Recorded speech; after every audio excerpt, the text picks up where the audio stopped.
अस्सलामु अलैकुम वरहमतुल्लाहि वबरकातुहू व मग़फ़िरतुहू। आज ये बहुत ही हॉट टॉपिक है, बहुत ज़्यादा इम्पोर्टेंट टॉपिक है ये।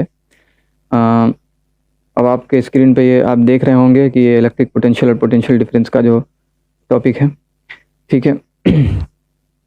तो आज जो है सिर्फ इसी के बारे में बात होगी और एकदम ध्यान से सुनिएगा, क्योंकि बहुत बार ऐसा होता है, मैक्सिमम टाइम ऐसा होता है कि ये टॉपिक किसी को समझ में नहीं आती है जल्दी, नाम के वजह से, कुछ नामिंग वर्ड्स के वजह से, कुछ ऐसे वर्ड्स है इसमें जिसके वजह से। हालांकि बहुत सिंपल है। कुछ लोग ऐसे हैं जिनको पूरी ज़िंदगी ये बात समझ में नहीं आती। मैंने ऐसे भी लोग देखे हैं। आप ट्राई करके देख सकते हैं, पूछेगा कि पोटेंशियल और पोटेंशियल डिफरेंस में क्या फ़र्क है, इलेक्ट्रिक पोटेंशियल क्या है, इलेक्ट्रिक पोटेंशियल क्या है, और पोटेंशियल डिफरेंस और इलेक्ट्रिक पोटेंशियल डिफरेंस में क्या फ़र्क है। कभी सवाल करके देखिए किसी से, आपको खुद समझ में आ जाएगा कितने लोग सेटिस्फाइड आंसर देते हैं। इवन टीचर्स बहुत सारे इस सवाल का जवाब नहीं दे पाएंगे सही से, सेटिस्फैक्शन वाला, जिससे आपको ये पता चल सके कि हाँ आंसर बिल्कुल सही है या कुछ भी। तो मैं आपसे ही पूछता हूँ सबसे पहले, अगर आपको पता है तो कमेंट सेक्शन में इसका जवाब दें। हो सकता है अब तक आप लोग कमेंट कर चुके होंगे कि क्या है इलेक्ट्रिक पोटेंशियल। देखिए, अगर मैं सीधे अगर कहूँ आपको, सीधे अल्फाज में एग्जाम्पल के तौर पे मैं दिखा करके बोलता हूँ। ये देखिए, ये वायर है, ठीक है, वायर दिख रहा है ना। अगर मैं कहूँ कि यहाँ से ले करके यहाँ तक एक चार्ज को उठा के मैंने यहाँ से यहाँ फ्लो करवाया। अब इस चार्ज के अंदर जब यहाँ पे जो एनर्जी थी और यहाँ पर जो एनर्जी है, यहाँ पर से अगर मान के चलते यहाँ पर कुछ एनर्जी नहीं थी, जीरो था, मान के चलिए ये केबल का स्टार्टिंग है वायर का, यहाँ से चार्ज को उठा के मैंने यहाँ पे ला के रख दिया। तो अब इसके अंदर जो है, चूंकि चार्ज को खिसकाने में मुझे एनर्जी लगी, धक्का देने में, तो वो जो है अब उसके अंदर की एनर्जी बन गई, अब उसका वो पोटेंशियल हो गया, वो इलेक्ट्रिक पोटेंशियल हो गया। अगर ऐसे हिंदी में बात, अगर आपको बात समझ में नहीं आती है तो इसको थोड़ा टेढ़ा करते हैं। बात कभी अगर सीधी समझ में नहीं आई तो बात को टेढ़ा करके देखें। ये देखिए, ये याद होगा आपको। मैं थोड़ा सा माइक को पीछे कर रहा हूँ, मे भी आवाज़ थोड़ी सी कम हो जाए, लेकिन चलिए एडजस्ट करते हैं। आपको याद होगा, अगर आपने क्लास 9th में पढ़ा है, इलेक्ट्रिक एनर्जी के जो फॉर्म्स होते हैं, mechanical energy and kinetic energy. Mechanical energy के दो फॉर्म्स होते हैं एक्चुअली, कि potential energy and kinetic energy. तो पोटेंशियल एनर्जी के बारे में आप लोगों ने पढ़ा होगा। काइनेटिक एनर्जी के बारे में मैं अभी बात नहीं करूंगा। काइनेटिक एनर्जी चूंकि मोशन वाला होता है, मैं अभी रेस्ट के बारे में बात करता हूँ, ठीक है। पोटेंशियल एनर्जी के बारे में बात की जाती है। अगर मैं आपको कहूँ कि आपको याद होगा, अगर तो पोटेंशियल एनर्जी बराबर होता है, फॉर्मूला होता है कि जो बॉडी का मास है उसको मल्टीप्लाई करें ग्रेविटी से, ठीक है, मास इनटू ग्रेविटी, और जिस हाइट पे उस चीज़ को लेके गए हैं हम, उस हाइट से उसको मल्टीप्लाई कर देना है, तो आपका पोटेंशियल एनर्जी निकल जाएगा, उस बॉडी के अंदर कितना पोटेंशियल एनर्जी जमा हुआ है, ठीक है। तो अब यहाँ पे mass into gravity into height है क्या। अगर आप लोग जानते होंगे मास इंटू ग्रेविटी, ग्रेविटी कहना है क्या मतलब, G for acceleration due to gravity, और हम जानते हैं mass into acceleration is called force हो गया। तो mg बराबर वहां पर फोर्स है, और हाइट जो है वो क्या है, एक्चुअली हम डिस्प्लेस कर रहे हैं किसी बॉडी को। एग्जांपल के तौर पे मेरे पास ये सामान है, मैं इसको धीरे धीरे करके इतने हाइट पे ले गया, ठीक है। तो मैंने पहले इसके ऊपर फोर्स लगाया, ग्रेविटी के तो अगेंस्ट ही लगाना पड़ेगा ना, लेके तो अगेंस्ट में मैंने फोर्स लगाया, और फोर्स लगा के इस हाइट पे ले गया मैं इसको। अब इसके अंदर जो पोटेंशियल एनर्जी है वो क्या है, मास इसका अपना, और जो ग्रेविटेशनल एक्सेलरेशन लग रहा था, मतलब मास इनटू ग्रेविटी, मतलब ग्रेविटी जो फोर्स लगा रही थी वो, और जो मैंने डिस्प्लेसमेंट किया, यानी फोर्स इनटू डिस्प्लेसमेंट। और हम जानते हैं कि फोर्स इनटू डिस्प्लेसमेंट बराबर क्या होता है। आपको वर्क एनर्जी एंड पावर वाला अगर आपने चैप्टर पढ़ा है तो उसमें आपको पता होगा कि एनर्जी बराबर जो वर्क डन जो होता है वो फोर्स इनटू डिस्प्लेसमेंट। तो ठीक केस यहाँ पर भी है कि किसी चीज़ के ऊपर मैंने फोर्स लगाया और उसका डिस्प्लेसमेंट कर दिया, तो उसके अंदर एक पोटेंशियल एनर्जी आ गई, ठीक है। और वहाँ पर जो वर्क डन होता है फोर्स इनटू डिस्प्लेसमेंट, उसका भी तो यूनिट वही होता है, एनर्जी ही होता है। तो सेम चीज़ यहाँ पर है। अब अगर हम इलेक्ट्रिक पोटेंशियल के बारे में बात करें तो क्या कहेंगे। अगर मैं ऐसे आपको समझाऊं तो हो सकता है समझ में आ जाए। सपोज कि ये चार्ज है, अब पहले कोई ऑब्जेक्ट बना था, अब मान के चलिए आप समझिए कि कोई चार्ज मैं लेके जा रहा हूँ, या इसी को मान लेते हैं ताकि, क्योंकि ये दिख रहा होगा, ये चार्ज है, मैं इसको एक पॉइंट से उठा करके दूसरे पॉइंट तक ले गया। तो मैंने क्या किया, इसके ऊपर फोर्स लगाया और डिस्प्लेसमेंट किया। तो फोर्स लगाने के बाद जो डिस्प्लेसमेंट हुआ तो क्या हुआ, अगर वो वाला केस होता, ग्रेविटी वाला केस अगर मैं बोल रहा होता, तो कहता क्या कि इसके अंदर ग्रेविटेशनल पोटेंशियल एनर्जी है। लेकिन इलेक्ट्रिसिटी के बारे में बात कर रहा हूं तो क्या कहूँगा, क्या कहेंगे हम कि इलेक्ट्रिक पोटेंशियल, एकदम सिंपल सा केस है, कुछ भी नहीं है इसके अंदर, electric potential and potential energy. देखिए ये वाला जो चैप्टर है पोटेंशियल डिफरेंस वाला, इसको मैं 2 पार्ट में करने वाला हूं, तो आपको एक, ताकि वीडियो लंबा ज़्यादा ना हो, जिसमें दूसरे टॉपिक के बारे में वोल्ट मीटर और आमीटर के बारे में बात करेंगे, वो वीडियो देखना ना भूले, बहुत इंपॉर्टेंट है वो, उसमें बहुत बड़ा फर्क दिखाना है, मैं भूल गया था बोलना इसलिए बता रहा हूँ। अब देखिए पोटेंशियल का मतलब क्या होता है, अगर अभी भी बात अगर समझ में नहीं आई तो पोटेंशियल का मतलब क्या होता है ऐसे समझे। पोटेंशियल का मतलब होता है, हिंदी में बोलते हैं क्षमता। क्षमता किस चीज की, अब एनर्जी वाला डेफिनेशन देखिए, सबको जोड़ करके देखिए, वर्क एनर्जी और पावर वाले में से अगर आपको याद नहीं भी है तो मैं याद दिला देता हूं, वर्क बराबर क्या होता है, फोर्स इनटू डिस्प्लेसमेंट। अब वर्क का यूनिट क्या होता है, एनर्जी। एनर्जी किसको कहते हैं, एनर्जी का जो डेफिनेशन होता है, the potential to do work is known as is called energy. अब हम कह रहे हैं इसके अंदर पोटेंशियल है, चार्ज को मूव कराने के बाद हमने पोटेंशियल दिया, और वहां पे हम लोग बोलते हैं कि जो है डिस्प्लेसमेंट, मतलब कि फोर्स जब लगा करके डिस्प्लेस कराते हैं तो कहते हैं कि एनर्जी खर्च हुई। मतलब एनर्जी का डेफिनेशन फिर हम, मतलब आप समझ रहे हैं ना मैं क्या कह रहा हूँ, ऐसा ना हो कि ज़्यादा समझाने के चक्कर में उल्टा हो जाए पूरा। मैं सीधे सीधे कहने की बात ये कह रहा हूँ कि पोटेंशियल, एनर्जी और वर्क डन तीनों एक दूसरे से जुड़ा हुआ है। अगर एनर्जी, अगर बॉडी पे, मैं सिंपली ऐसे समझाने की कोशिश करूं, हम एनर्जी के बारे में बात करते हैं, अगर हमको किसी चीज़ को धक्का देना है, जैसे एग्जांपल के तौर पे इसको धक्का देना है ऊपर की तरफ, तो हमको क्या चाहिए, एनर्जी लगानी चाहिए, पड़ती है ना, फोर्स लगाना पड़ता है ना। तो फोर्स इनटू डिस्प्लेसमेंट हम जानते हैं कि वर्क डन है, एनर्जी है, तो हमको एनर्जी लगानी पड़ी इसको डिस्प्लेस कराने के लिए। और एनर्जी का डेफिनेशन क्या है, पोटेंशियल टू डू वर्क, यानी वर्क कराना पड़ा। और अगर पोटेंशियल है पहले से, मतलब कि हमने वर्क डन कराया यहां से यहां तक ले जाके, चाहे चार्ज हो या कोई भी केस हो, अगर हमने वर्क डन कराया तो इसके अंदर आ गया पोटेंशियल। और अगर पोटेंशियल है, क्षमता है, तो वापस वर्क डन ये कर सकता है। तो मैं इसको अगर नीचे छोड़ूं तो ये फट से नीचे गिर जाएगा और ये टूट जाएगा, इसलिए मैं ये इसको नहीं गिराऊंगा, और ढूंढता हूं। एग्जाम्पल के तौर पे ये चिमटा है, अगर मैं इसको यहाँ पर से ऐसे फंसाऊं और इसको ऐसे करके ले करके मैं यहाँ पे रख देता हूँ, तो अभी ये तो इसको फोर्स की वजह से अटका हुआ है और ये अटक गया, और इसके अंदर क्या है, पोटेंशियल एनर्जी है इसकी। लेकिन अगर इसको फ्री फॉल कराया जाए, अगर इसको मैं फ्रीली छोड़ दूं ऐसे करके, अगर पकड़ के, मैंने इसके अंदर अभी पोटेंशियल एनर्जी है, मैं पहले बता दे रहा हूँ, पोटेंशियल मतलब क्षमता, और अगर क्षमता है तो वर्क डन होगा। मैं बिल्कुल फ्री फॉल कर रहा हूँ, मैं कुछ भी नहीं करूंगा, अपने तरफ से कोई फोर्स नहीं लगाऊंगा। अगर इसने वर्क डन किया तो इसका मतलब है इसके अंदर पोटेंशियल है। क्या हुआ, नीचे की तरफ फोर्स लगा और ये चीज डिस्प्लेस हो गई। इसका मतलब क्या हुआ, इसका मतलब ये हुआ कि इसके अंदर पोटेंशियल थी, वो एनर्जी जो हमने पहले लगाया था इसको यहां लगाने के लिए, वो एनर्जी जमा हो गया एनर्जी। और हम लोग कंजर्वेशन ऑफ एनर्जी के फॉर्मूले से का जो कंसेप्ट है, उससे हम लोग अच्छी तरह जानते हैं कि energy can neither be created nor be destroyed, only can be transformed from one form to another form. ठीक है, एक फॉर्म से दूसरे फॉर्म में हम लोग उसको ट्रांसफॉर्म कर सकते हैं, बाकी उसको खत्म नहीं कर सकते, ना ही पैदा कर सकते हैं। तो ये जो मैंने जो यहाँ पर इसको पोटेंशियल एनर्जी दिया, वो कहाँ से आया, ये मेरे बॉडी से आया।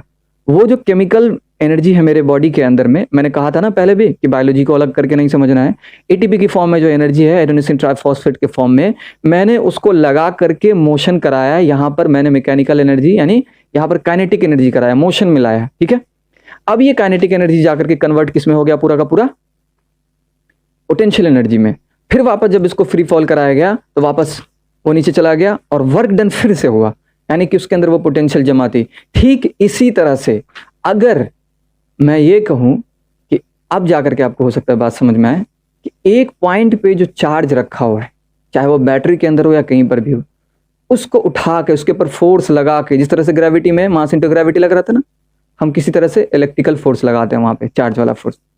ठीक है, उसके ऊपर फोर्स लगा के हम एक जगह से दूसरी जगह उसको खिसका रहे हैं। तो हमने जो फोर्स लगाया, डिस्प्लेसमेंट कराया, force into displacement is called energy. तो वो एनर्जी कहाँ गई, एनर्जी तो लॉस्ट नहीं हो जाएगा ना। तो चूंकि हमने इलेक्ट्रिकल चार्ज को डिस्प्लेस कराया था, तो वो एनर्जी इलेक्ट्रिकल चार्ज के फॉर्म में, इलेक्ट्रिकल पोटेंशियल के फॉर्म में जमा हो जाएगा। यानी ऐसे कह सकते हैं कि एनर्जी पर यूनिट चार्ज, यानी ऐसे भी कह सकते हैं कि work done per unit charge is called potential.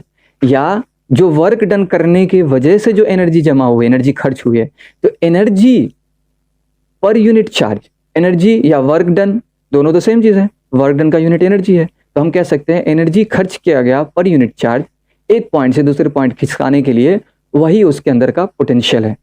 ठीक है, बात समझ में आ रही है।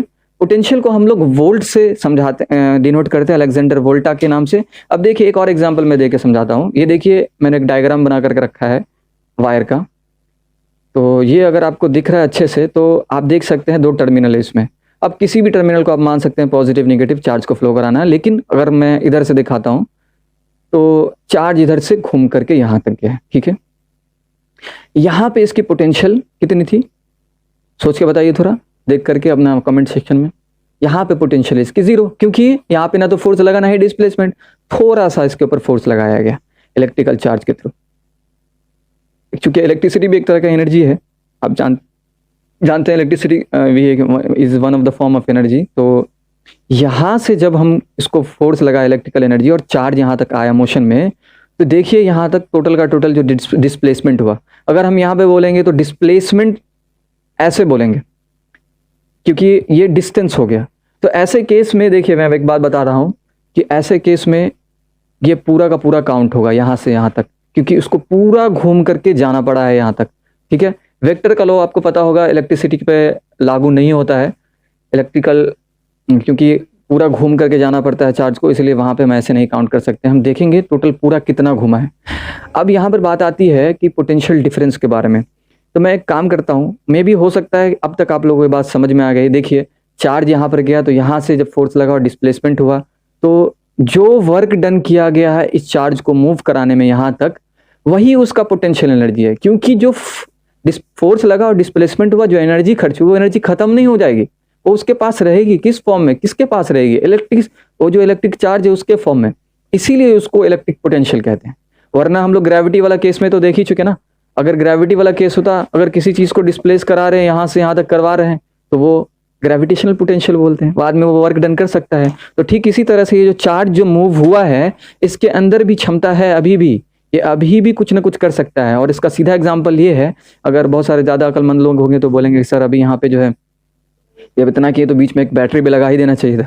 तो अगर मैं अभी अगर बैटरी लगा दूं यहाँ पे शॉर्ट सर्किट हो जाएगा। ठीक है, तो यहाँ पे अगर बीच में कोई लोड होता, जैसे बल्ब होता, पंखा होता, मोटर होता, कुछ भी होता, तो ये जो पोटेंशियल यहाँ से इसको मिल रही है इस चार्ज को, वो चार्ज जा करके यहाँ पे उस मोटर को चलाता या बल्ब को जला देता। उसके अंदर चूंकि पोटेंशियल है, इसलिए वो कुछ ना कुछ काम तो करेगा ना, ऐसे तो बर्बाद नहीं होगा।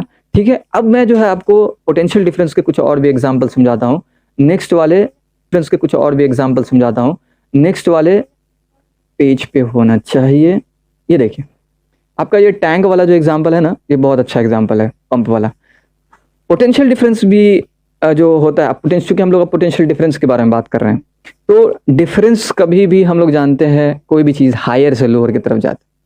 एग्जाम्पल के तौर पर सिंपल ही अगर आप देखेंगे कभी, एक सिंपल एग्जाम्पल है कि जब आप किसी गरीब को या किसी फकीर को पैसा दे रहे हैं, तो ओवरऑल एब्सोल्युटली आपका हाथ ऊपर की तरफ होता है और लेने वाला का हाथ नीचे की तरफ। कभी आपने देखा है ऐसे, कभी किसी को पैसा दिया ऐसे ऐसे? और अजीब लगता है ना। हर चीज ग्रेविटी के अकॉर्डिंगली, चाहे वो लिविंग हो नॉन लिविंग हो, अकॉर्डिंगली काम करना चाहता है। तो हम लोग को आसानी होती है ऐसे देने में और उसको लेने में, वरना ऐसे अगर देंगे तो वो गिर सकता है। तो मतलब यहाँ पे बड़ा अजीब लगता है। तो या यहाँ पे एक जो टैंक का एग्जाम्पल है, कभी भी पानी ऊपर से नीचे की तरफ फ्लो होता है, नीचे से ऊपर की तरफ नहीं जाता है। हाँ, अगर नीचे से ऊपर की तरफ फ्लो करवाना है तो स्पेशल मशीनें लगानी पड़ती हैं, जिसको हम लोग मोटर पंप कह सकते हैं। अब यहाँ पे मोटर पंप का क्या कंसेप्ट है वो समझ में आएगा। देखिए कैसे क्या होता है ना यहाँ पे, कि यहाँ पे तो पहला वाला जो ऊपर वाला ए है, ए वाला बोतल में पानी ज़्यादा है और वो आसानी से फ्लो होके नीचे आ जा रहा है, क्योंकि पोटेंशियल डिफरेंस है। यहाँ पे ग्रेविटेशनल पोटेंशियल का एग्जांपल देकर बताया गया है, पोटेंशियल डिफरेंस है। लेकिन नीचे वाले से ऊपर वापस भेजना कैसे होगा? अगर ऊपर वाले में से हम चाहते हैं कि कंटिन्यू पानी नीचे फ्लो होता रहे, तो ऊपर में पानी कंटिन्यू आते रहना भी चाहिए। तो ये कंटिन्यू पानी आता कहाँ से है?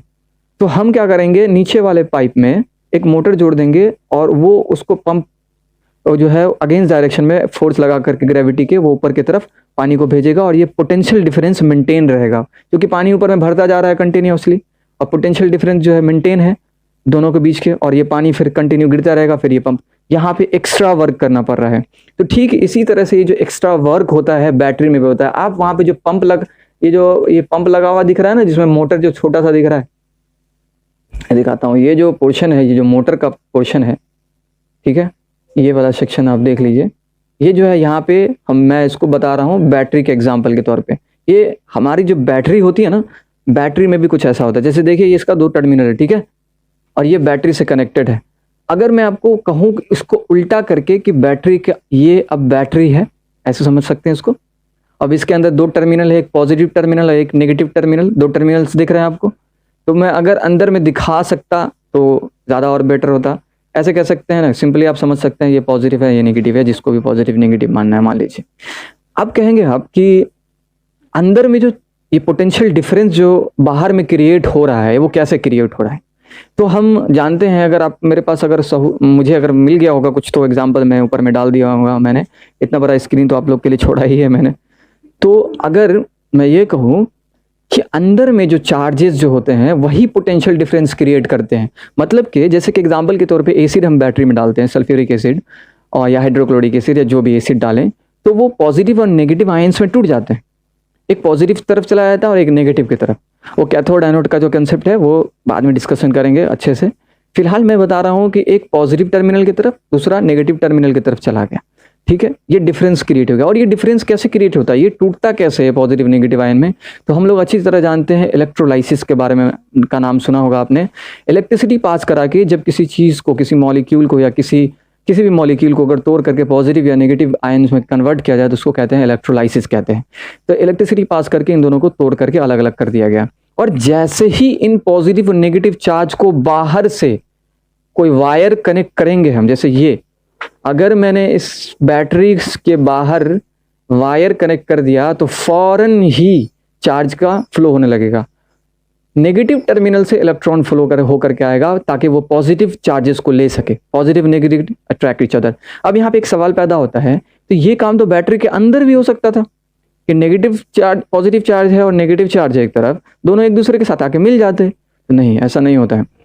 ऐसा इसलिए नहीं होता है कि हमने जो इलेक्ट्रिसिटी दी थी इलेक्ट्रोलाइसिस कराने के लिए, वो एक तरह का फोर्स क्रिएट करता है जिसको कहते हैं ईएमएफ, इलेक्ट्रोमोटिव फोर्स, जो कि चार्जेस को, यानी इलेक्ट्रोमोल कहने का मतलब यहाँ पे चार्जेस हैं या इलेक्ट्रॉन्स हैं, जो जिनको, अब जाहिर सी बात है नेगेटिव चार्ज है तो नेगेटिव चार्ज का क्या मतलब होता है कि नेगेटिव चार्ज मतलब है कि इलेक्ट्रॉन वो ले लिया होगा, और पॉजिटिव चार्ज कहने का क्या मतलब है कि इसने इलेक्ट्रॉन दे दिया होगा।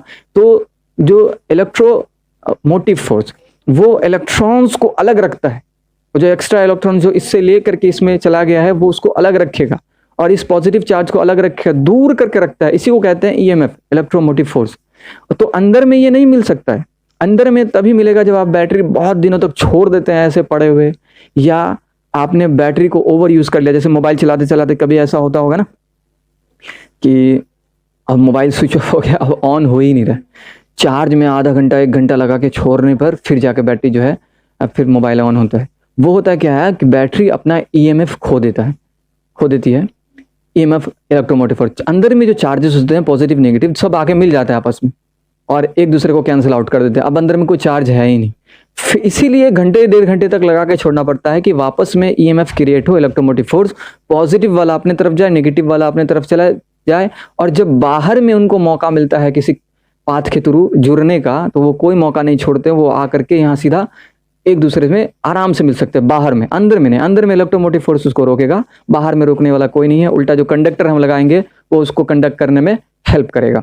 तो पॉजिटिव टर्मिनल से पॉजिटिव चार्ज कह सकते हैं और नेगेटिव टर्मिनल से इलेक्ट्रॉन जाता है उसको कैच करने के लिए, उसको लेने के लिए। इसीलिए आप देखते होंगे इलेक्ट्रॉन का जो डायरेक्शन होता है, मोशन का जो डायरेक्शन होता है, इलेक्ट्रिक करंट का डायरेक्शन ठीक उसका उल्टा होता है। यानी पॉजिटिव टर्मिनल से निकल करके, अगर ये तो मैं बैटरी दिखा रहा हूँ, अगर मैं इसको कंडक्टर दिखाता हूँ, तो पॉजिटिव टर्मिनल से निकल करके पॉजिटिव चार्ज आया और नेगेटिव टर्मिनल से निकल के इलेक्ट्रॉन आया इसको लेने के लिए। तो ये जो पॉजिटिव टर्मिनल का जो डायरेक्शन है चार्ज के फ्लो का, पॉजिटिव चार्ज के फ्लो का, यही इलेक्ट्रिक करंट का डायरेक्शन होता है। और इलेक्ट्रॉन का डायरेक्शन उसके ठीक अगेंस्ट होता है। इलेक्ट्रॉन उसके ठीक अगेंस्ट डायरेक्शन में जाता है, क्योंकि पॉजिटिव इधर से आ रहा है तो नेगेटिव को लपकने के लिए, लेने के लिए वाला, लेने वाला भी तो कोई होना चाहिए, सिर्फ देने वाला नहीं। आप मान के चलिए सपोज कि बहुत बड़े दानी है और आप चाहते हैं कि बहुत डोनेट करें, बहुत और पता चला कि आप ढूंढ रहे हैं, फकीर मिल ही नहीं रहे, लेने वाला ही नहीं कोई है, तो देंगे किसको? तो यही बात यहाँ पर बात आ जाती है कि इलेक्ट्रॉन लेने के लिए तैयार है, नेगेटिव चार्ज है वो, और इधर से पॉजिटिव चार्जेस आ रहे हैं तो वो लेने के लिए तैयार है उसको। या ऐसा भी कह सकते हैं कि पॉजिटिव और नेगेटिव चार्जेस मिलके एक दूसरे को कैंसिल आउट करना चाहते हैं और न्यूट्रल होना चाहते हैं, स्टेबल होना चाहते हैं, जो कि वो अंदर में, बैटरी के अंदर में नहीं हो पा रहे थे। बैटरी के अंदर जब वो थे तो बैटरी के अंदर एक दूसरे से अलग अलग थे, ठीक है, और वो मिल नहीं पा रहे थे। कभी भी आयंस जो होते हैं, चाहे पॉजिटिव हो या नेगेटिव हो, स्टेबल नहीं होते। अपने आप को स्टेबल करने के लिए पॉजिटिव वाला नेगेटिव वाले से मिलना चाहता है, नेगेटिव वाला पॉजिटिव वाले से। जिस तरह से हाइड्रोजन के ऊपर प्लस चार्ज होता है और क्लोरीन माइनस चार्ज, क्या मतलब हुआ इसका? एक्चुअली हाइड्रोजन अपना एक इलेक्ट्रॉन दे देता है बैलेंस करने के लिए क्लोरीन को, क्लोरीन भी बैलेंस हो जाता है एक इलेक्ट्रॉन ले करके, और दोनों साझा एक साथ रहते हैं। वहाँ हर कोई चाहता है कि अपने आप को स्टेबल रखे, और यही बात है यहाँ पे भी कि ये जो है अपने आप को स्टेबल रखने के लिए इलेक्ट्रॉन एक जगह से, मतलब ये जो चीज़ें होती हैं कुदरत में, जितनी भी चीज़ें स्टेबल रखने के लिए ऐसा करती हैं। हाँ, बीच में अगर हम लोड डाल दें, अगर डायरेक्टली करंट पास करा दूं मैं यहाँ से, ठीक है, बैटरी लगा के, तो शॉर्ट सर्किट हो जाएगा। वहाँ पे पॉजिटिव और नेगेटिव चार्ज जब आपस में मिलेंगे तो स्पार्क होगा, रोशनी निकलेगी और हो सकता है पिघल जाए। आपने बहुत बार लोहा तार पिघलते हुए देखा भी होगा ट्रांसफार्मर्स के पास में। तो यही होता है वहाँ पर कि जब पॉजिटिव नेगेटिव मिल जाता है, या आपने अपने घर में भी शॉर्ट सर्किट होते हुए देखा होगा, जब ओवरलोड हो जाता है, बहुत गर्म हो जाता है तार, तो उसका प्लास्टिक पिघल के पॉजिटिव और नेगेटिव जो है साथ में आ जाते हैं और स्पार्क होता है। तो लेकिन अगर हम बीच में कोई लोड डाल दें, बल्ब, पंखा, एसी, कुछ भी डाल दें, तो वो एनर्जी जो है, वो जो आपस में इलेक्ट्रॉन और प्रोटॉन कहें या जाए पॉजिटिव और नेगेटिव चार्जेस कहें, अगर आपस में जो टकराते हैं, तो वो टकराने पे जो एनर्जी जो रिलीज होती है, वो एनर्जी, चूंकि उनके पास पोटेंशियल था ना, कुछ काम करने के लिए तो था ना, चार्ज जो मूव किया था, तो मैंने तो बताया पोटेंशियल था उसके पास, तो उसको वो कोई ना कोई काम तो करेगा ना।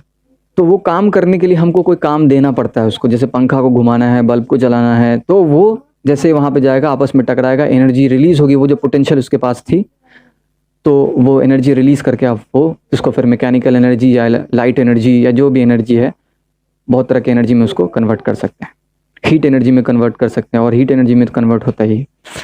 तो इलेक्ट्रिसिटी और अब देखिए इलेक्ट्रिक पोटेंशियल डिफरेंस के बारे में हम लोग बात कर रहे थे। तो ये बात तो आपको समझ में आ गई होगी कि पोटेंशियल डिफरेंस कैसे क्रिएट होती है। वो यहाँ पे जो पंप का जो काम कर रहा है, वो बैटरी काम कर रहा है। बैटरी क्या करता है ना, पोटेंशियल डिफरेंस मेंटेन रखता है। कैसे बता तो दिया मैंने कि जो है चार्जेस को अलग अलग रखता है और पोटेंशियल डिफरेंस रहता है, लेकिन वो अंदर में नहीं मिल सकते, बाहर में मिल सकते हैं। ठीक इसी तरह से यहाँ पे जो है पंप की जो है बैटरी का काम कर रहा है, और पंप जो है इससे पानी लेकर के इसको दे रहा है, ताकि इन दोनों के बीच में ये जो टैब ए है और बी है, दोनों में ये जो है रिजर्वियर जो है, इन दोनों के बीच में पोटेंशियल डिफरेंस बना रहे, ताकि ये कंटिन्यू ऊपर से फ्लो होता रहे। वरना गौर कीजिए कि मैं पंप को बंद कर देता हूँ यहाँ पे, ठीक है, तो पानी कुछ देर तक यहाँ से गिरेगा और इतना तक गिरेगा, जब तक पाइप तक रहेगा तब तक पानी गिरेगा पोटेंशियल डिफरेंस में, जब तक पाइप तक रहेगा। उसके बाद यहाँ पे आने के बाद पानी कम होगा, उसके बाद फिर पानी यहाँ से गिरना बंद हो जाएगा, ठीक है। इसीलिए हम लोग क्या करते हैं, मोटर के सबसे, ये जो टैंक होता है हम लोग के घर पे, उसके सबसे नीचे वाले हिस्से में हम लोग लगाते हैं वो पाइप जो लगाते हैं, ताकि पोटेंशियल डिफरेंस ज़्यादा देर तक मेंटेन रहे। अगर बिल्कुल बीच में लगा दे या ऊपर में लगा दे तो फिर पोटेंशियल डिफरेंस नहीं रहेगा। यहाँ पे पंप को हम लोगों ने बंद किया था, ठीक है। ठीक इसी तरह से बैटरी में काम करता है। बैटरी अगर आप का स्विच ऑफ कर दें, या बैटरी के अंदर में जो चीज़ें हैं, जो चार्जेस अलग अलग हैं, उनको किसी तरह से आप मिला दें, शॉर्ट सर्किट करके या किसी भी तरह से मिला दें, तो फिर पोटेंशियल डिफरेंस खत्म। मतलब बैटरी खराब है और आप जो है पॉजिटिव और नेगेटिव टर्मिनल में लगा करके बल्ब जलाने की कोशिश कर रहे हैं। यही बात है, सेम चीज़ है ये। अगर मैं मोटर बंद कर दूं जिसने पोटेंशियल डिफरेंस क्रिएट कर रखा है, तो यहाँ पर से पानी बहना बंद हो जाएगा, ऊपर से नीचे की तरफ एक लिमिट तक पानी बहेगा, फिर बंद हो जाएगा। ठीक इसी तरह से अगर जो चार्जेस सेपरेट हैं बैटरी के अंदर में और पोटेंशियल डिफरेंस क्रिएट करके रखे हुए हैं, अगर वो चार्जेस आपस में मिल जाए तो पोटेंशियल डिफरेंस रहा कहाँ, वो बैटरी नहीं रही, बैटरी डेड हो गई। तो फिर बाहर में वो फ्लो कैसे, पोटेंशियल डिफरेंस जब अंदर में नहीं है तो बाहर में फिर कैसे वो फ्लो कर करके एक दूसरे से मिलना चाहेगा, कैसे एक दूसरे को न्यूट्रल करना चाहेगा, ये समझने की बात है। ठीक है, तो मैंने कोशिश की अपने तौर पे पोटेंशियल डिफरेंस को समझाने की, और देखता हूँ अगर कोई चीज़ है इसमें या नहीं है, हाँ, यहाँ पे कुछ फार्मूला है, मैं फार्मूला तो मैंने पहले ही बता दिया, देख लीजिए कि यही डेफिनेशन भी इसका लिखा हुआ है, the potential energy per unit charge is called electric potential. बात समझ में आ गई, बार बार दोहराना अच्छी बात नहीं होती वरना और कन्फ्यूजन हो जाएगा। इलेक्ट्रिक पोटेंशियल बराबर यहाँ पे लिखा ही है electric potential energy per unit charge या work done per unit charge, और V से लिखा है वोल्ट के वजह से, और वर्क डन के लिए W और Q चार्ज के लिए। और अगर हमको पोटेंशियल डिफरेंस पता करना है किसी दो पॉइंट के बीच में, देखिए जैसे ये पॉइंट है, यहाँ पे आपने पिक्चर तो आप देख ही रहे हैं, इतना बड़ा स्क्रीन किस लिए छोड़ा मैंने, ये वीडियो मैं ज़्यादा लंबा नहीं करना चाह रहा था, फिर भी लंबा हो गया ये। तो देखिए जैसे इसमें भी दिखाया है उसमें भी है, मैं प्रैक्टिकली समझाने की कोशिश कर रहा हूँ, हालांकि दिख नहीं सकता है। यहाँ पे एक जगह पे लिखा है पोटेंशियल A VA, और B के पोर्शन पे पोटेंशियल B, ठीक है, आप देख ही रहेंगे, पिक्चर तो दिख रहा है, दिख रही होगी आप लोगों को। और बताया जा रहा है कि इन दोनों के बीच की पोटेंशियल डिफरेंस अगर निकालनी है तो हम घटा करके निकाल सकते हैं, क्योंकि यहाँ से यहाँ तक लाने में, यहाँ से A तक लाने में जो वर्क डन हुआ है, या आपको इस तरफ से शायद समझ में आए, क्योंकि पिक्चर जो है वहाँ पे ऐसे हो जाएगी कि A तक लाने में जो वर्क डन हुआ है, और फिर यहाँ से यहाँ तक खिसकाया गया, फिर और B तक लाने में, तो यहाँ पर जो पोटेंशियल डिफरेंस था फिर खिसका के हमने यहाँ पे लाया, और यहाँ पे पोटेंशियल डिफरेंस दोनों में तो अलग अलग होगा इसके मुकाबले, या इन दोनों के बीच में अलग अलग पोटेंशियल डिफरेंस होगा। मान के चलते हैं किसी एक को बड़ा मान लेते हैं, हालांकि अगर देखा जाए यहाँ पे इसने क्या किया है कि VA को यानी पोटेंशियल A को बड़ा मान लिया और VB को छोटा मान लिया है। हालांकि देखा जाए अगर तो पोटेंशियल B जो है वो ग्रेटर होना चाहिए, क्योंकि वहां तक लाने में चार्ज को ज़्यादा वर्क डन करना पड़ा होगा, है कि नहीं। तो अगर ऐसा नहीं है ज़रूरी कि जो है बड़ा छोटा होगा, बराबर भी हो सकता है दोनों। आप पूछे कैसे, एग्जाम्पल के तौर पे बताता हूँ, हम लोग के घर में जो बल्ब लगा होता है अलग अलग जगह पे लगा होता है, पोटेंशियल डिफरेंस के मामले में क्या होता है ना, पोटेंशियल बढ़ जाते हैं। जैसे एग्जाम्पल के तौर पे VA और VB को हम मान लेते हैं, दो बल्ब है, ठीक है। तो वहां पर क्या होगा, अगर आपने मान के चलिए 250 वोल्ट या 240 वोल्ट का सप्लाई अगर दिया है, तो वहां पे सीरीज में क्या होता है ना कि पोटेंशियल जो है बट जाता है, आधा आधा हो जाएगा अगर दो है तो। जैसे 240 वोल्ट मैंने मान के चला है ना पोटेंशियल डिफरेंस, तो आधा आधा हो जाएगा कितना, 120 हो जाएगा। VA भी 120, VB भी 120, तो दोनों के बीच का पोटेंशियल डिफरेंस अगर माइनस करेंगे 120 में से 120 घटाएंगे तो 0। लेकिन एक बल्ब छोटा है, मतलब कम वाट का है, कम एनर्जी खाएगा, और दूसरा बड़ा है, तो किसी के पास ज़्यादा पोटेंशियल होगा, किसी के पास कम पोटेंशियल होगा, ठीक है, बात समझ में आ रही है ना। तो ऐसा हो सकता है। मान के चलिए सेम पावर के 3 बल्ब लगा देते हैं हम, तो आप जाकर के इसको 3 भाग में डिवाइड कर सकते हैं। 4 बल्ब लगा दिए A B C D, अब 120 को 4 पार्ट में क्रिएट कीजिए, तो हर जगह पे पोटेंशियल 60 60 60 60 होगा वोल्ट जो है। लेकिन अगर हम लोग पैरेलल में लगा, चूंकि सीरीज के बारे में मैं बात कर रहा हूँ, सीरीज और पैरेलल का आगे में कंसेप्ट है, लेकिन मैं थोड़ा सा बता देना जरूरी समझ रहा था कि अगर सीरीज में आप लगाते हैं तो पोटेंशियल बढ़ जाता है, लेकिन अगर आप पैरेलल में लगा, जैसे हमारे घर में बल्ब लगे होते हैं, पंखा अलग, बल्ब अलग अलग लगा होता है, सब कुछ अलग अलग है, तो सबका अलग अलग स्विच है, सब पैरेलल है एक दूसरे के, सीरीज में नहीं है। सीरीज का मतलब है कि एक ही बटन दबाने से सब ऑन, एक ही बटन दबाने, उसी बटन को दबाने से फिर सब ऑफ, ऐसा होता है। लेकिन पैरेलल में ऐसा नहीं होता है, बल्ब के लिए अलग है, फैन के लिए अलग है। तो हम लोग देखते हैं कि वोल्टेज जितना भी हो सबको बराबर वोल्टेज मिलता है, सबको बराबर पोटेंशियल मिलता है, ठीक है, एकदम इक्वली डिवाइड होता है। बात समझ में आ रही है ना।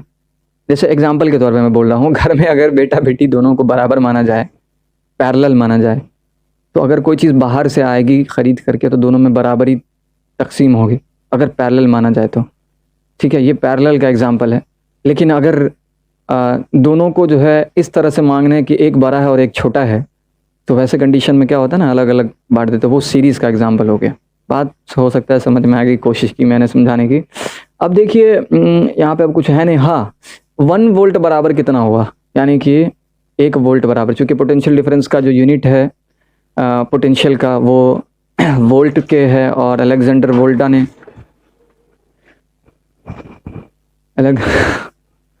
इलेक्ट्रिसिटी की बात हो रही है और इलेक्ट्रिसिटी के ऊपर इफेक्ट पड़ रहा है, तो अलेक्जेंडर वोल्टा ने वो इसके बारे में कंसेप्ट दिया था।